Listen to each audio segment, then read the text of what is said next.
Bienvenue à tous. Thank you for joining me for another beautiful episode of Gossip Vibes. How do you all feel knowing it's the weekend? Do you have any plans, engagements planned out? Anyways, you all don't need to worry about that when you have me. Like, I'm all you ever need. My name is Simi, and this week we have gossip, movies, and music recommendations just to please you. You all know I love you, right?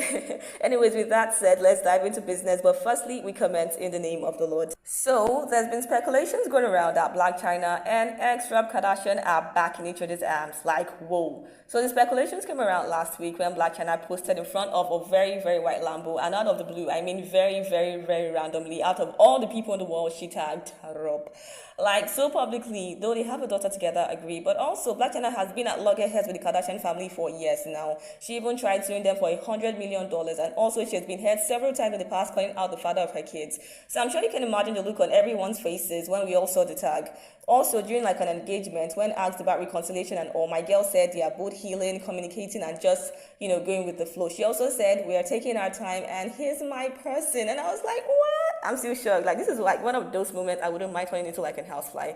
What exactly is going on here? I wasn't really expecting things to turn around so fast, because the last I heard of Chyna was that she was engaged to like her artist boyfriend or so. Like, I had no idea they've even gone their separate ways. Anyways, one thing we can't deny is how much Rob really, really liked Chyna, and I'm happy she's really maturing and healing, just like she rightly said. And again, they both make cute babies, so we can't wait to see probably some mini Rob and Chyna in the future. And I honestly wish, both of them come back on TV, with their own shows. Well, we wish them both the very best on their recovery journey. So still keeping it centered around the K family. So, Kim's interview almost broke the internet last week. I think this was the very, very first time she was really open about her relationship with ex-husband Kanye.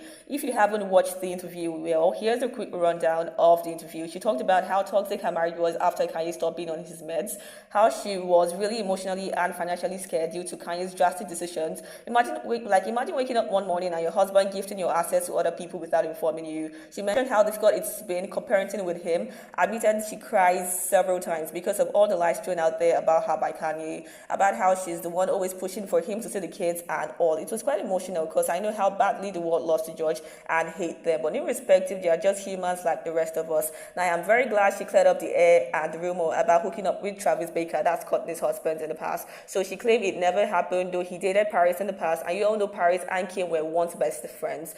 Well, From does that Mama Chris and boyfriend Corey are still very, very much together. So I wonder why they stopped posting and just, going out together and everything. Oh well, I actually feel Chris needs to teach we the younger ones on how to keep a man seriously. Because what? She's been with Corey for about a decade now. Damn, that's rich.